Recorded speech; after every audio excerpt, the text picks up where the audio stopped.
მე და მაია ვერ ვეყოფით ამოსაწურავად და რა თქმა უნდა ძალიან დიდია ინფორმაცია ჟურნალისტები მოგვეშველნენ და სიუჟეტი მოამზადეს ტონეტის ოჯახზე და მათ საქმეზე. მე მგონი რომ ესეც სასიამოვნო სანახავი იქნება დროებით გემშვიდობებით ერთად ვნახოთ სიუჟეტი.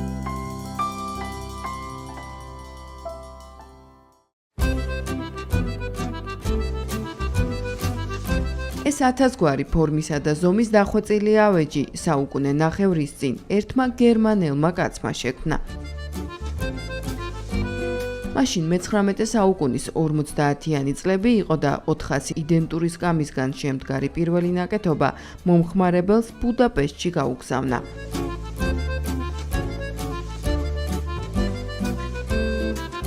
1859 წელს ტონეტის სკამების ყველაზე ცნობილი მოდელი No-14 გამოჩნდა. ასეთი დიზაინის სკამებს დღეს ვენურ სკამებსაც უწოდებენ.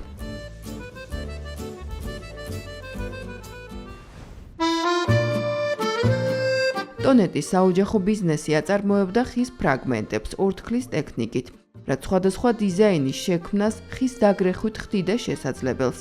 ეს ყველაფერი ნიშნავდა, რომ ტონეტს იმ დროისთვის შეეძლო მასიურად ეწარმოებინა თავისი დიზაინით შექმნილი ლამაზად დაგრეხილი ხის ავეჯი, ნაკლები დანახარჯებით და მცირე დროში. ხის დამუშავების ასეთმა ტექნოლოგიებმა ეს გერმანელი კაცი უფრო ცნობილი გახადა. ტონეტის პროდუქცია ქალაქ კობლენცის ავეჯის გამოფენაზე გამოჩნდა. ამ ყველაფერმა ავსტრიის კანცლერის ყურამდეც მიაღწია. მისი რეკომენდაციით დიზაინერი ვენაში გაემგზავრა საკუთარი ფირმის გასახსნელად.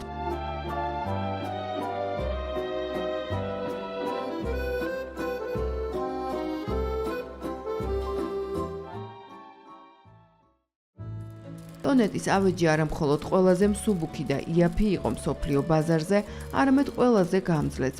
მას უკავშირდება მფრინავის სკამის ლეგენდაც, რომლის მიხედვითაც 1867 წელს პარიზში გამართული საყოველთაო გამოფენის დროს დიზაინერის მიერ წარმოდგენილი ხის სკამი შემთხვევით ეიფელის კოშკის პირველი სართულიდან ჩამოვარდა. ოდნავადაც არ დაზიანებულა. დღემდე არ არსებობს სხვა მასობრივი წარმოების პროდუქტი, რომელიც 150 წელზე მეტი ხნის განმავლობაში უცვლელად იქმნება და ეს ტრადიცია დღემდე გრძელდება. ძალიან მარტივია შექმნა ერთი განსაკუთრებული დიზაინის მქონე სკამი, მაგრამ მისი შემდგომი მასიური წარმოება დღევანდელი განვითარებული სამყაროსთვისაც საკმაოდ რთული პროცესია.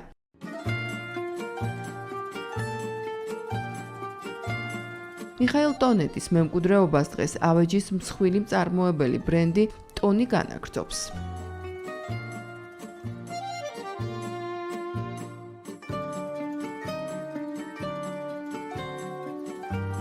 ის ცნობილია ხის გრეხილი ავეჯით და დღემდე ინარჩუნებს იმ ფუნდამენტურ პრინციპებს, რაც ტონეტმა დანერგა 1861 წელს. კომპანიის ფაბრიკაც სწორედ იმ ადგილას მდებარეობს, რომელიც თავის დროზე მიხაილ ტონეტმა შეარჩია ჩეხეთში. საწარმოს გარშემო წიფლის ხეების ტყეა. სწორედ ამ ტიპის ხე გამოიყენება ტონის პროდუქტებში ყველაზე ხშირად. ტონის პროდუქტების შეძენა დღეს მსოფლიოს 40 ქვეყანაშია შესაძლებელი, მათ შორის საქართველოში. 2004 წელს ტონის პირველი ოფიციალური წარმომადგენლობა საქართველოში გაიხსნა. ამიერკავკასიაში ერთადერთ ფილიალში შესაძლებელია ბრენდის ნებისმიერი მოდელის შეკვეთა.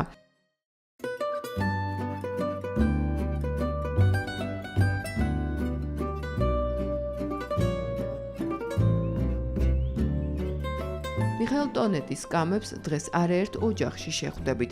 გერმანული ოსტატობით შექმნილი ამ რეტრო მოდელების ერთგული დღემდე რჩება ზურე შევარდნაძე, რომლის სახლშიც რამდენიმე მათგანი ინახება.